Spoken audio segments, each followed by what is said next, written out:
Hello friends, இந்த இதில் பார்த்தீங்கன்னா இரும்பு கடைக்கு வந்து பார்த்தீங்கன்னா ரீசெண்டாக போயிருந்தோம். அப்போ வந்து பார்த்தீங்கன்னா ஒரு டார்ச் லைட் தான் வந்து கிடச்சி. அது வந்து பார்த்தீங்கன்னா ரெஜிஸ்ட்ரேஷன் பண்ணும்போது தான் வந்து பார்க்க போகிறோம்.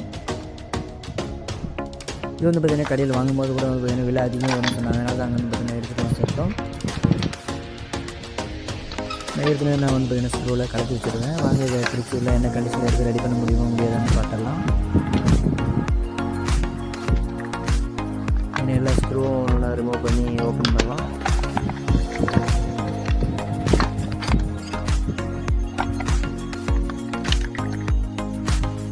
ஏன்னா உள்ளே ஓப்பன் பண்ணி பார்க்கும்போது வந்து பார்த்திங்கன்னா பேட்டரி ஏதோ இல்லாமல் தான் இருந்துச்சு.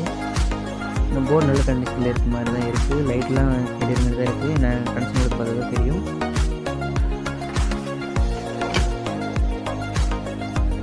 இது வந்து பார்த்திங்கன்னா நான் வந்து பார்த்திங்கன்னா பழைய சார்ஜர் யூஎஸ்பி கேபிள் எடுத்துருக்கேன். இது வந்து பார்த்திங்கன்னா ப்ளஸ் மைனஸ் பார்த்து கரெக்டாக வந்து கனெக்ஷன் கொடுத்து வந்து எரிதா இல்லைன்னு செக் பண்ணுறதுக்காக நான் பேட்டரி கனெக்ஷன் கொடுத்துருக்கேன். வந்து பவர் பேங்க்கில் ப்ளஸ் பண்ணி வந்து பார்த்திங்கன்னா டெஸ்ட் பண்ணும்போது வந்து பார்த்திங்கன்னா லைட் ஒர்க் ஆகுது. பார்த்தீங்கன்னா தெரியும். ஏன்னா இதில் வந்து பார்த்திங்கன்னா 4 மூவ் கொடுத்துருக்காங்க. லோ, ஹை, அப்புறம் பிளிங்க் கவர் மாதிரி கொடுத்துருக்காங்க. பின்னாடி ஒரு லைட் அது கொடுத்துருக்காங்க. இதெல்லாம் லைட் கரெக்டாக தான் ஒர்க் ஆகுது, அந்த பிரச்சனை இல்லை. நான் வந்து பார்த்திங்கன்னா இதுக்கு முன்னாடி வந்து பார்த்திங்கன்னா கழிச்சிட்டு வாஷ் பண்ணி எடுத்துக்கிட்டேன். அதுக்கப்புறம் தான் இது வந்து பேக்கிங் பண்ணுறேன். இது வந்து பார்த்திங்கன்னா பேட்டரி போட்டு நான் வந்து யூஸ் பண்ணும்போது வந்து பார்த்திங்கன்னா பேட்டரி அது சார்ஜ் ஆகலை என்னன்னு தெரியல. எனக்கு வேணால் நம்ம யூஎஸ்பியில் போட்டு பவர் பேங்க்கை யூஸ் பண்ணுற மாதிரி வந்து ரெடி பண்ணலான்னு சொல்லிச்சு. அதனால் எப்படி பண்ணியிருக்கேன். இதில் உள்ள ஒயரிங் நட்ஸ்லாம் கொடுத்து டேப் அடித்து நீட்டாக வந்து பார்த்திங்கன்னா ரெடி பண்ணிட்டோம். இது வந்து பார்த்திங்கன்னா வெளியே ஒயர் வராமல் இருக்கும். வந்து பார்த்திங்கன்னா ஒரு முடிச்சு மாதிரி ஒன்று போட்டுட்ருக்கோம். அப்படி வந்து பார்த்திங்கன்னா வச்சு ஃபிட் பண்ணி எடுத்தோம்.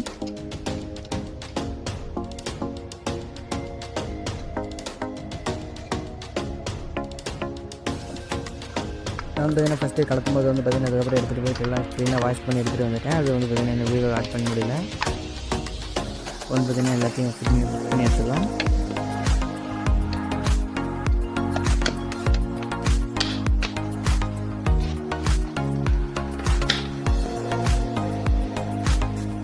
கலத்தின ஸ்க்ரூ எல்லாத்தையும் அப்படியே போட்டு டைட் பண்ணி எடுத்துக்கலாம்.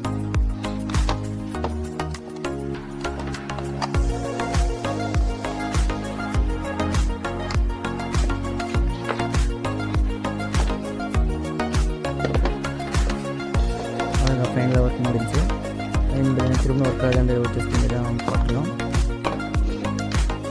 எனக்கு பக்கம் ஒர்க் ஆகுது, அந்த பிரச்சனை இல்லை. பவர் வந்து பார்த்திங்கன்னா நல்லாவே அடிக்குது. 4 மூணு கொடுத்துருக்காங்கன்னு சொன்னாக்கா